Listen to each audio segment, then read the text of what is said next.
Welcome to the Framework Dowsing podcast with Chris Bacon and Jane Radford. Please visit the Framework Dowsing website for more information and resources.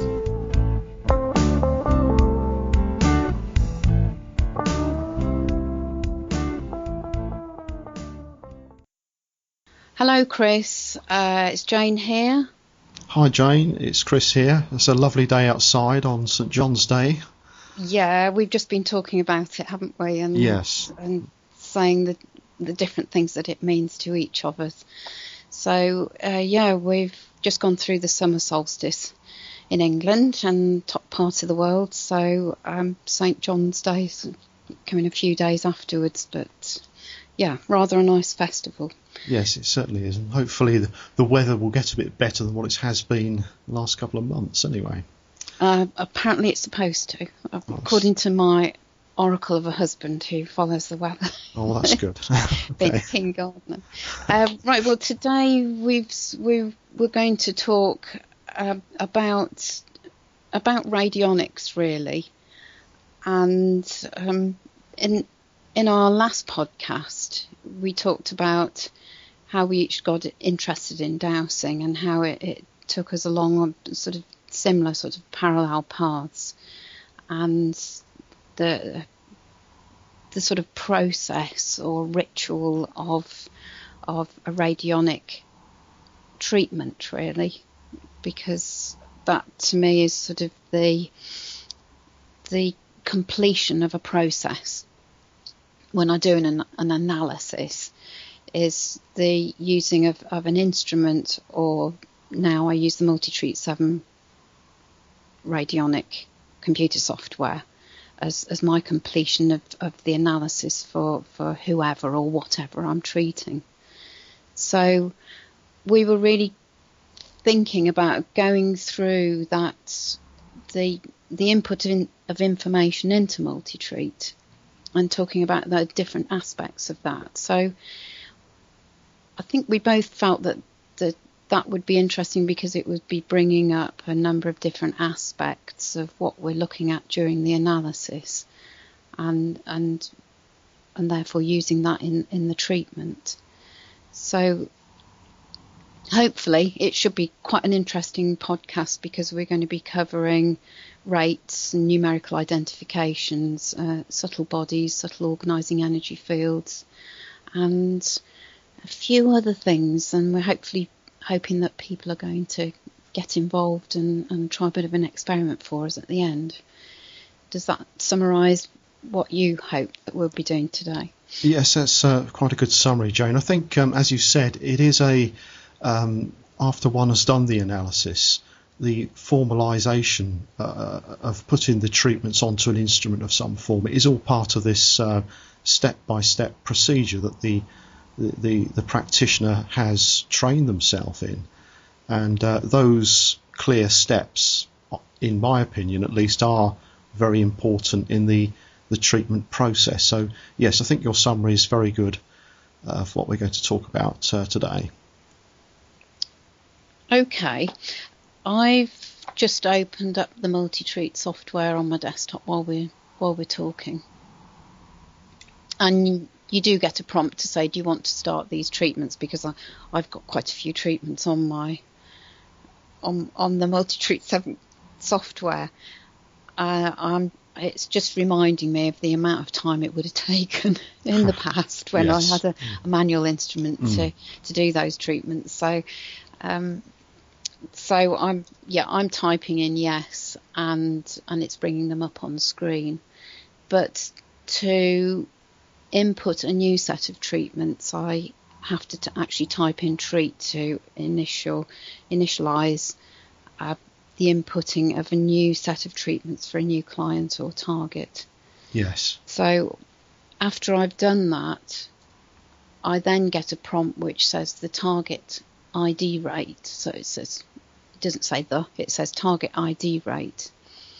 Now, when you were working with your physical instrument that took up a couple of square foot on, the desktop or whatever that you're using. And you were thinking, right, well, I want to transfer the information that I'm putting into this into a computer software program. Yes. I'm presuming that the target ID rate was taking the place of the hair sample that would have been put onto quite a polished treatment plate that I did. So in this part of my process, when I had an instrument, I would be removing with a pair of tweezers a hair sample from a patient, which was in a little stamp envelope, removing that from another little envelope, dinner money envelope, and I wouldn't be touching it. I would be putting it onto the treatment plate. Yes, very, very familiar. That is. You had a similar. Exactly the same. Yes, yeah. Don't want to touch other people's hair, do you? Really? No. So, this target ID rate, was that part of the link in with that particular person or animal or yes. Say a bit of soil or a leaf, part of a leaf or something like that?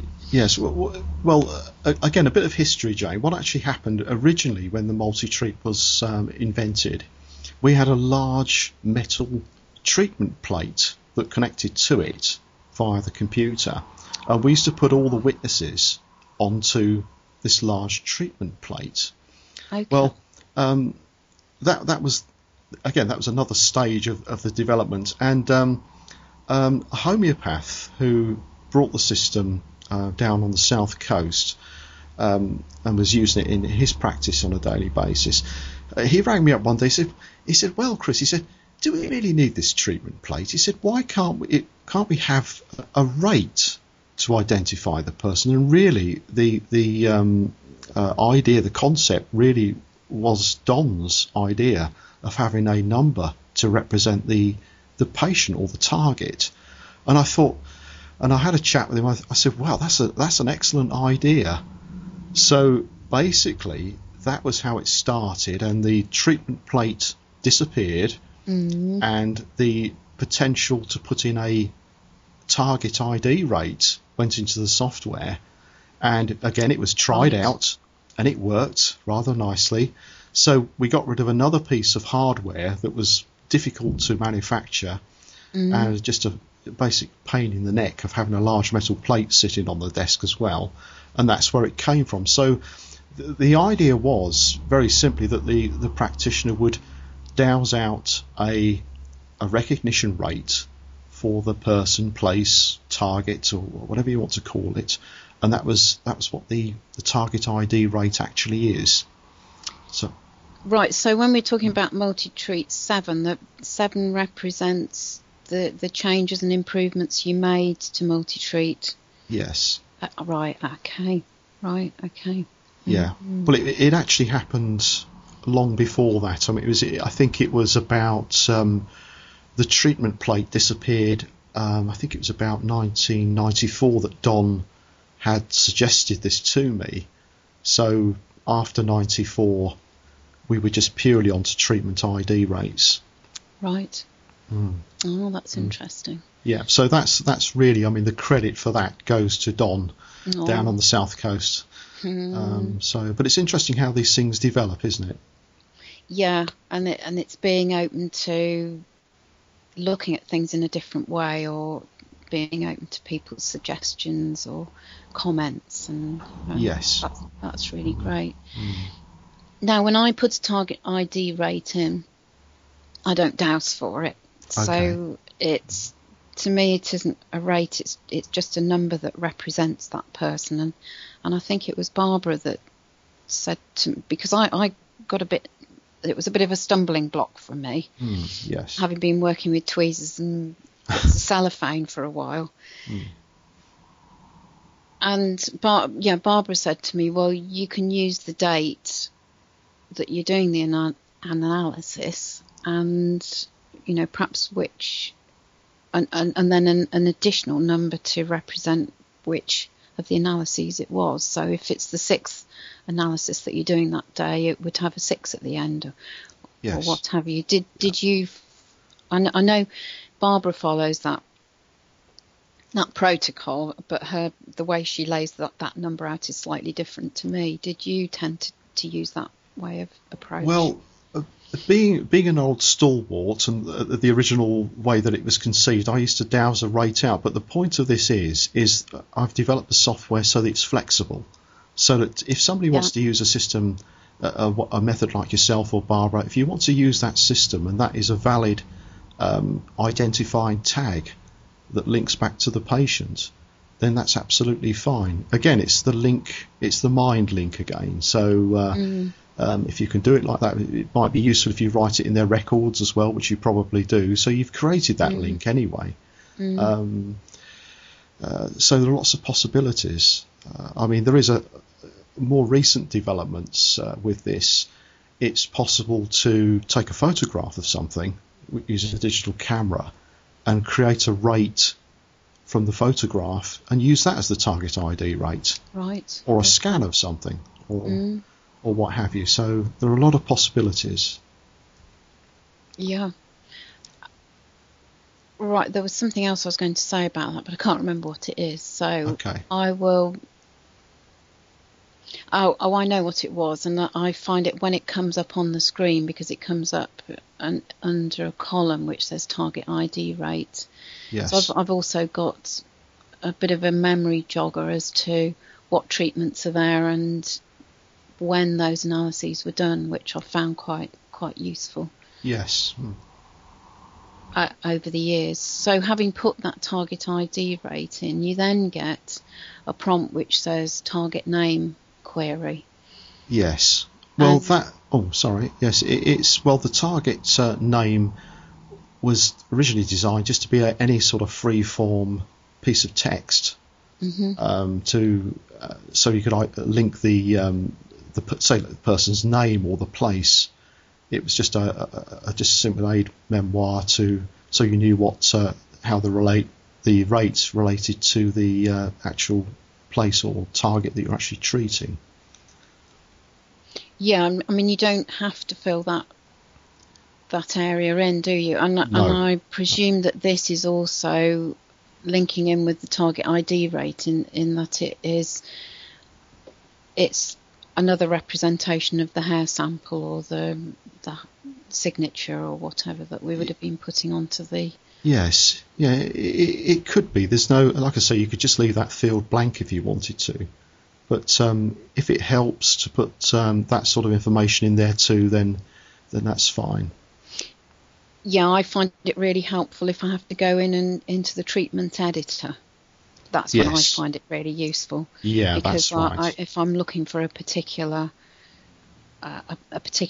client, then I can see their name and it's much quicker for me to know that I'm on the right track. Yes, absolutely. Having said that, there's some folks who they're still running through on treatments, and there's 4 sets of treatments going through for one person, but it does hone it down a lot.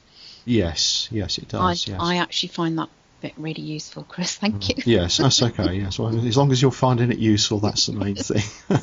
It's nice to get a bit of feedback now and again.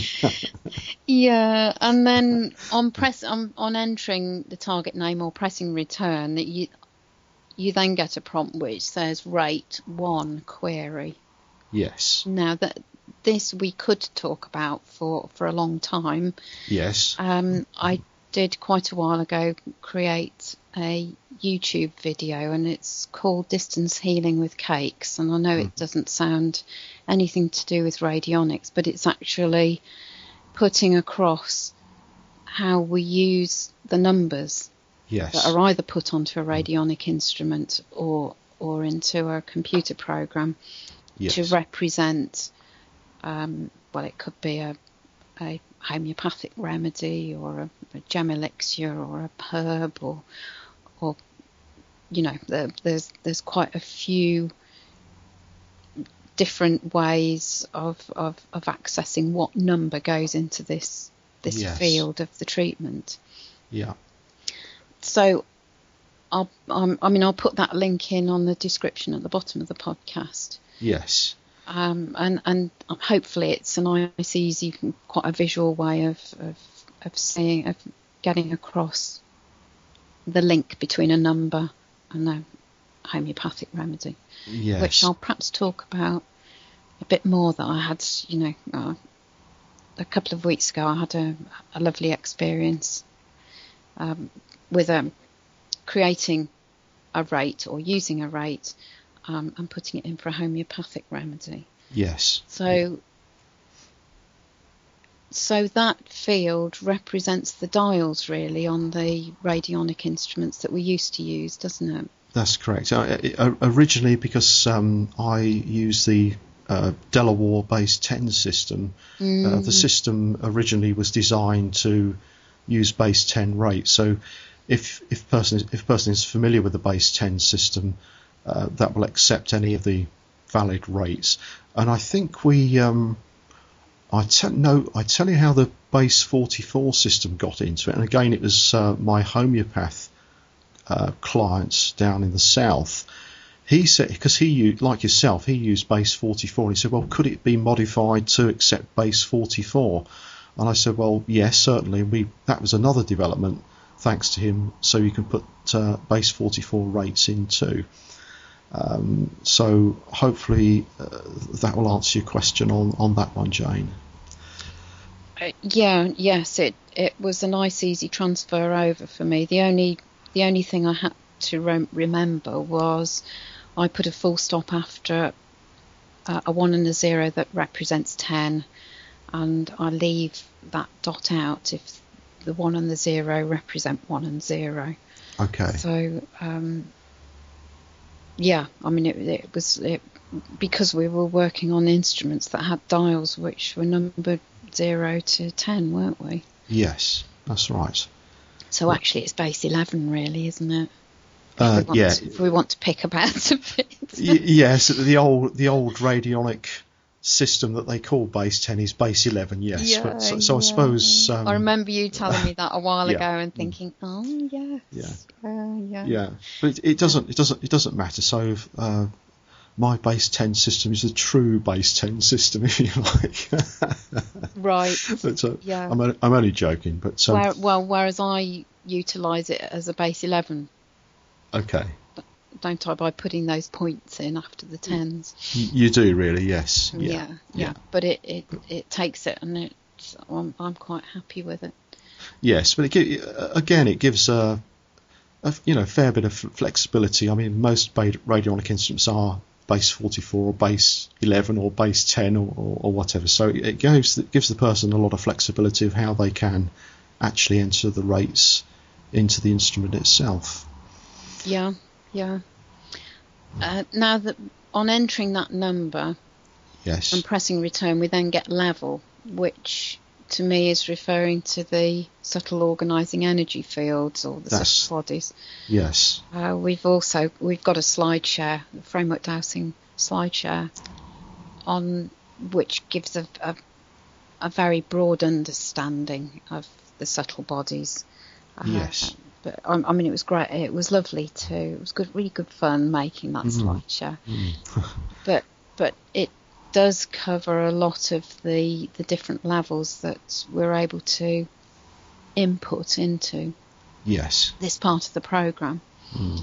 And really the levels that I work with have been handed down to me in the training that Lucy Biddy gave me.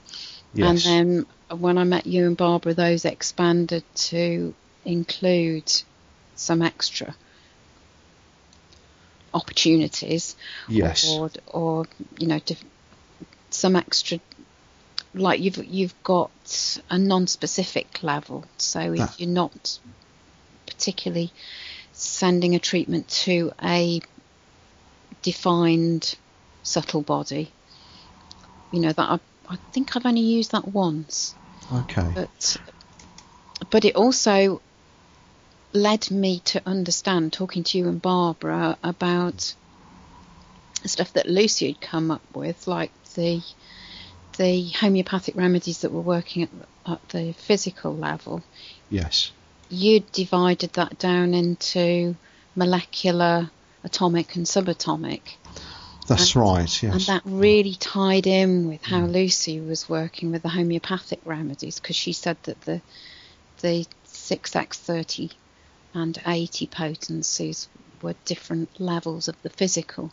So yes. I found that, found it lovely to be able to then put hang a name on that, which made it much more easy for me to grasp that concept or have a picture in my mind of what was going on. Yeah, that's exactly why we put them in there, because the subtle body model that's in there was based on the do you remember the Gurudus Books, the Essences and Vibrational Healing, and Gem Elixirs and Vibrational Healing books? Yes. Well, there's the reason why we chose those subtle bodies was because the Gurudus Books actually give a very clear exposition of what those levels related to.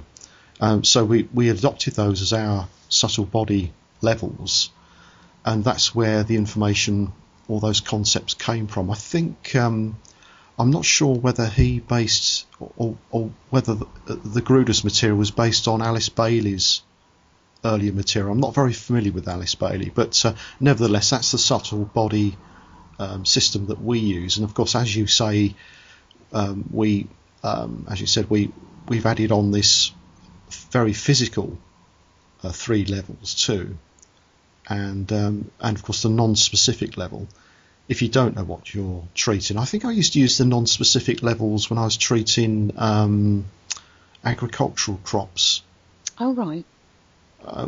My agricultural treatments were very mechanistic, really, because I just find treatment rates for pests and just put them on a non-specific level. I never really used to do very much dowsing or analysis with that. Right. So that's I probably use that quite a bit at a non-specific level. And of course there is a potency level as well. Oh, right. Yes. This is new ground for me, Chris. Okay.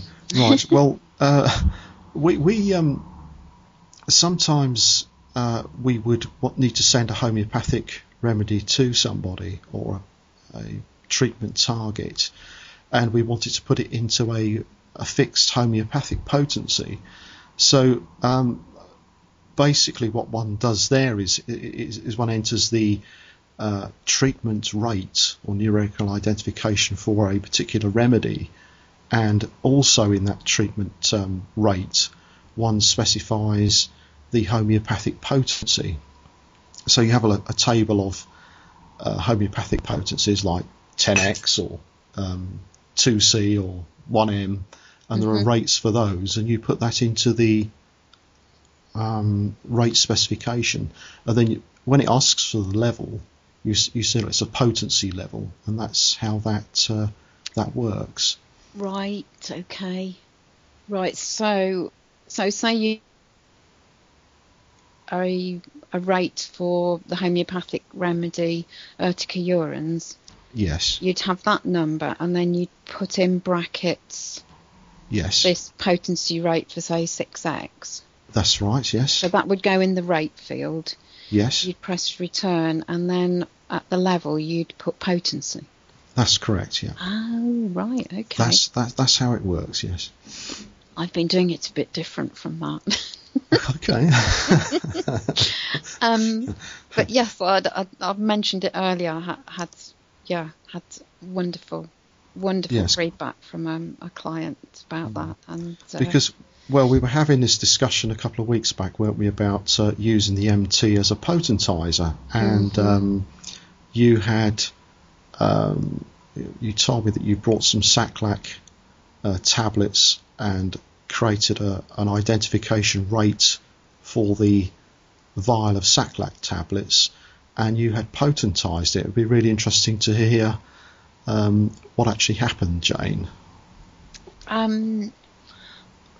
Right. Yes, I thought this particular lady would benefit from having an actual physical remedy that she could take. For some reason, I felt the the radionic treatment, she was lovely, lovely feedback and this, that and the other, but for some reason I thought if she has something physical and she is more involved with this process of clearing out the toxins and supporting different locations or enzyme patterns within the body. So yeah, where you put in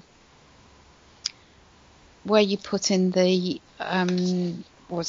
the target identification, I created that target identification. So I used the date, and I used the 3 if it was the third thing that I was working on, and so that represented this bottle of just plain sack-like pillules. Yes. And then when it came to the name, I put in the name of the remedy, which was Rhamnus catharticus, which is actually blackthorn. Oh, is it? Yes. It flowers before the hawthorn. It's beautiful. Yes. And then I worked out, I didn't work out the treatment rate for it. I used the one that you'd created from the homeopathic remedies, Clark's homeopathic remedies that you created. Yes. So, yes, I was using your treatment rate, and then I just worked out how many minutes to put the treatments on and how many days to put the treatments on for. Yes. I was in a bit of a rush because I was meeting up with this client, and it dawned on me that I didn't need to potentise these remedies before I gave them to her. Oh yes, that's that's the interesting thing about this stuff. You can potentise them remotely, can't you? Yeah, well, this idea just came to me, and funnily enough, it was after you talked about potentising a crystal, was it? That's correct, yes. Yeah. So there are only many original thoughts or ideas that come out of my brain, Chris, but I remembered this, potentised it after I'd given it to her. Yes, fair enough, yes. And she took the first dose that evening. Well, I had the loveliest message from her. Excellent. She was just... I also said, if you read up about Rhamnus catharticus, it is very interesting in relation to your symptoms. And then I took photographs from the Materia Medica and sent them to her so she could read through it. And she said, Jane, that just screams me. So this is a remedy that we've doused for using a framework of homeopathic remedies from Clark's Materia Medica. I'd never used it before. I looked it up and I thought, wow. Sent it to her and she thought, wow. That's good. And a couple of days later, she was saying, I feel as I'm detoxing. There's no pain, there's no cramps, and I just feel so much better. Yes. And she was really quite excited about taking the next dose last night. So it'll be interesting to hear back from her. So we might need to look at, she's down for 4 doses, but we might need to look at shortening that if she's getting such good results. But that's excellent feedback, isn't it, when that actually happens so quickly. Always nice to get, isn't it, with our work. But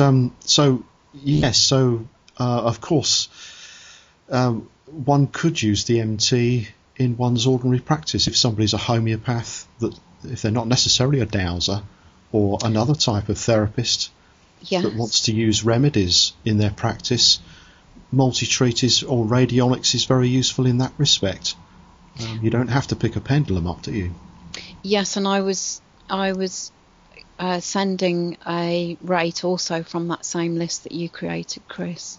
To a homeopath down in London last week, because she had a potentizer. It's just purely for potentising remedies, and she has a list of rates, and she hadn't got this particular numerical identification. So so that people are already doing that, and that I tend to forget that aspect of it. That Yes. Even if you're not using a pendulum to isolate a remedy, yes, it opens up a lot of possibilities, doesn't it? I mean, a bit later on, we're going to talk about something. I don't know if it's an experiment, but it's something that perhaps folks can try out. But we'll come back to that a bit later on, because you just want to carry on a bit more with the MT now, don't you, specifically? Yes. So I was saying that the level had come up. So going back to what you were saying about possibly Gurudus had used information from Alice Bailey. The Alice Bailey book, which is called Esoteric Healing, that's got a lot in it in the index. If you go into the index and look under bodies, it's listing all the different bodies, and they tie in quite neatly with MultiTreat as well. Yes. I think that's probably the Alice Bailey. That's the Alice Bailey book that's got the most things wedged into it, so that's the one that I refer to. Yes, the most. yeah. They have filing cabinets in the end, don't they? A good reference book. The Alice Bailey books are very, very interesting. From what I don't know much about Alice Bailey, but they're quite dense reading, aren't they? But there's certainly a lot of good information in there for folks if they want to. I'll sometimes read a couple of paragraphs a number of times and then call it a day at that while I'm trying to digest what the information that's in there. I mean, I've got a few theosophical publications, and it's mirrored in there as well. So it is nice picking up these, the same threads going through different people's work. And okay. So having entered the level, so we put etheric or mental or soul or astral level in. Yes. We then are asked for a treatment time. Yes. Now, on the old instrumentation that I had, it was a fixed timer that went through those treatments, and I think it was 3.2 seconds or something like that. Probably wasn't that accurate, because I did have one that got stuck. And so I had to time it myself, which added even more to the complication and length of set of treatments that was going through. Yeah. But having worked with MultiTreat, I'm now asking how many minutes treatment I'm putting a particular corrective treatment, whatever you'd like to call it, up for, and being quite amazed at the variance in this. It's treatment times, yes. Yeah.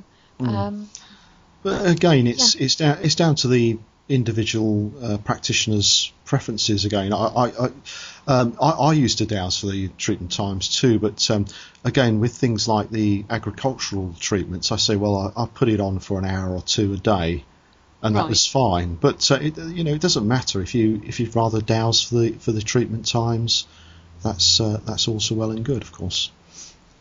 Yeah, because mine seemed to vary between 6 minutes and 100, but 100 doesn't come up that often. No. But yes, I find I really like that. It beats when we started off. I think Barbara had a one of those kitchen timers, and it was shaped like a. It was a pear, I think, and she used to put the treatment timer on for, say, 30 minutes, and there was me being all precise with my stopwatch, and it was that's what we used to do in those days. But this pear versus the stopwatch. Pear versus stopwatch, yeah. I guess that says something about my personality, I should think. But,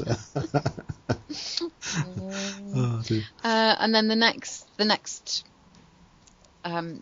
input field is the total treatments, which I also work out using my pendulum. Yes. And that again can vary a lot, from 1 to I think I had one thing that was up from, and this is an agricultural one, an anti-rate that is still chugging through for our allotment, and that was I just banged it in for 365 days, but that was a bit more of an experimental thing. I mean, that's something that I can do using MultiTreat. I can experiment and try different things out, and whereas putting that up on treatment, in the old days, would have been a mammoth commitment. It would indeed, yes. Yes, it would. Yeah. So, I used to do a very similar thing with the agricultural treatments, even with the pest eliminations. Put it on for 365 days and treat it even though the pests aren't there. Yeah. So again, it's marvellous for doing that. You don't have to think about it anymore. You put it on once and just forget about it for a year, I guess. So having pressed return on the total number of treatments, then you get the option to put your rate 2 in. Yes. And I'll usually get between 1 and 3 treatment rates.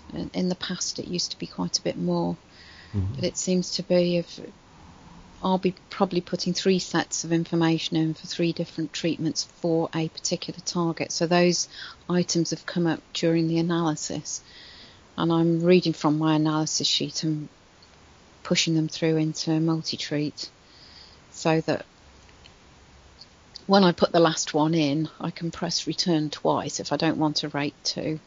Yes. And it goes through and into the process of counting down for me and repeating those treatments for those sets amount of times for those number of days, and I don't need to be, following it up and checking up on it or what have you. No. So those last 4 fields, they keep just scrolling around until you've completed all the information that you need to put in. Yeah, that's right. This you can put up to 15 rates in that block, but of course that doesn't stop you from setting up another treatment record and putting another 15 rates in, and so on and so on. So again, there's quite a bit of flexibility there, but I think 15 rates is probably more than enough for most applications, I should think.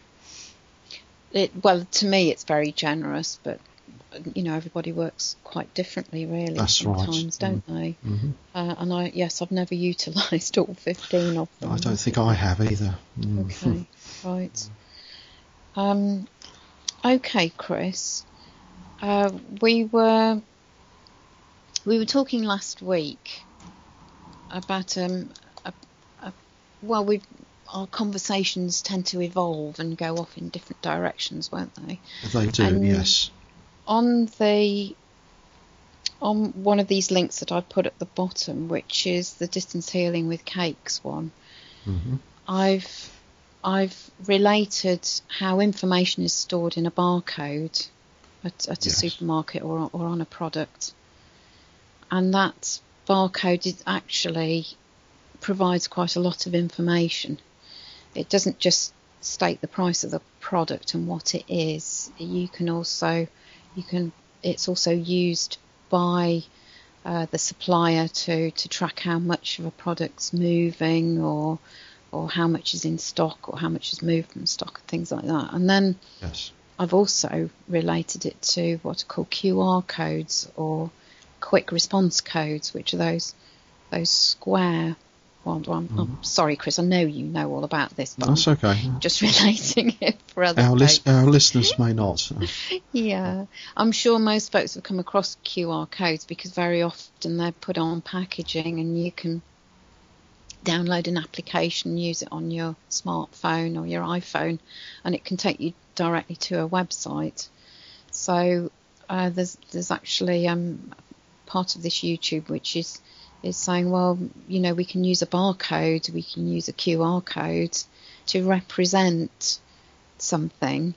And when I was working in engineering, we were actually using numbers that are very similar to rates to represent different items or different sheet metals, because we were making motors and generators. Yes. Sheet metal or copper piping or what have you.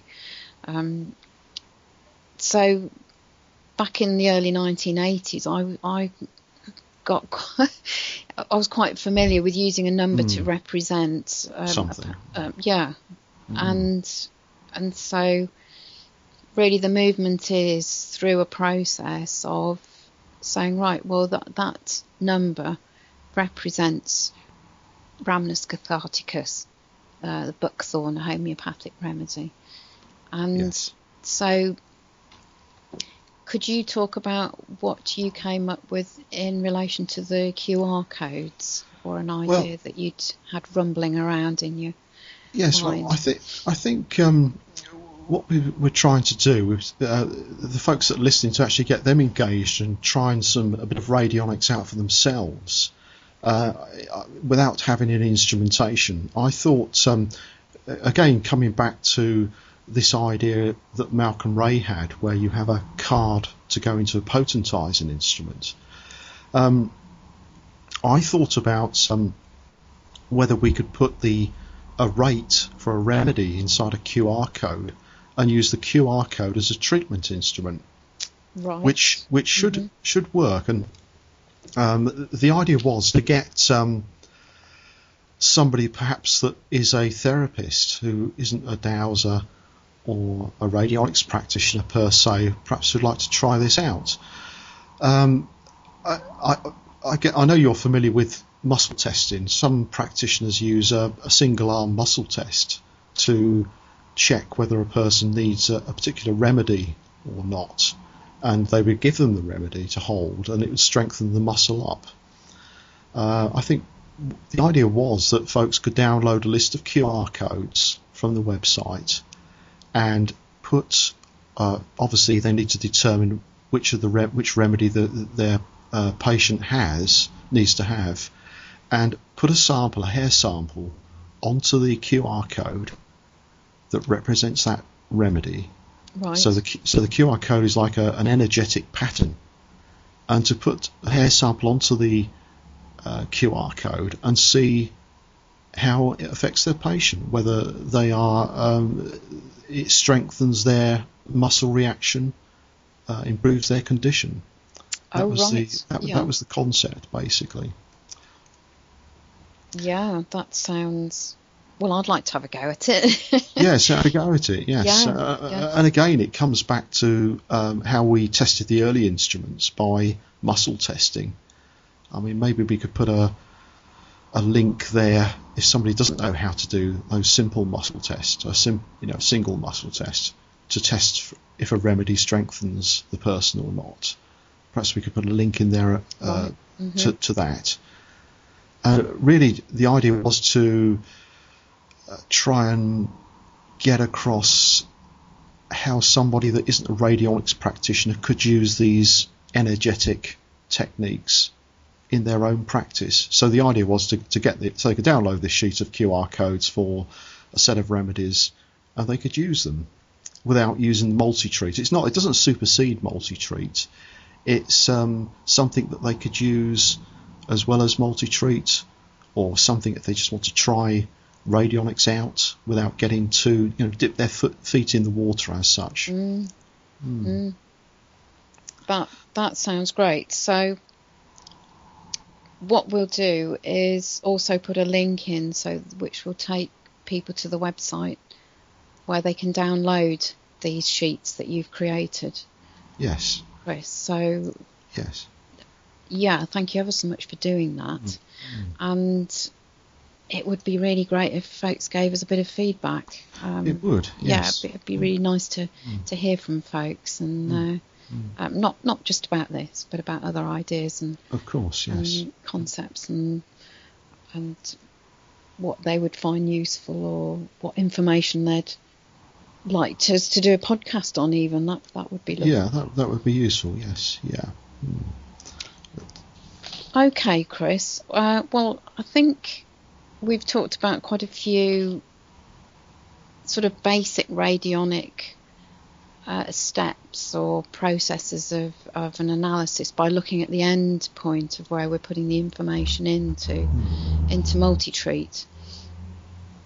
And yeah, just remind folks that it is available for free. Chris wrote, if you haven't listened to podcast number 1, Chris spent a lot of time creating this radionic computer program. So yes. if folks go to frameworkdowsing.co.uk, they can fill in a contact form and we can send it to you. Or hopefully fairly soon there's going to be some download links, depending on whether you've got Mac or a Windows or a Linux operating system. Yes. Okay, I think that's about it for now. Thank you ever so much, Chris. That's okay, Jane. Nice to talk to you again, as always. Hopefully we may have set the seed in somebody's mind, or enthused somebody to have a go at something, or get involved with dowsing and radionics. And that's the general idea of these podcasts, isn't it? It is. Yes, that would be lovely. Yes. Okay. Bye, Chris. Okay. Bye, Jane. Speak soon. Bye. Speak soon. Bye for now.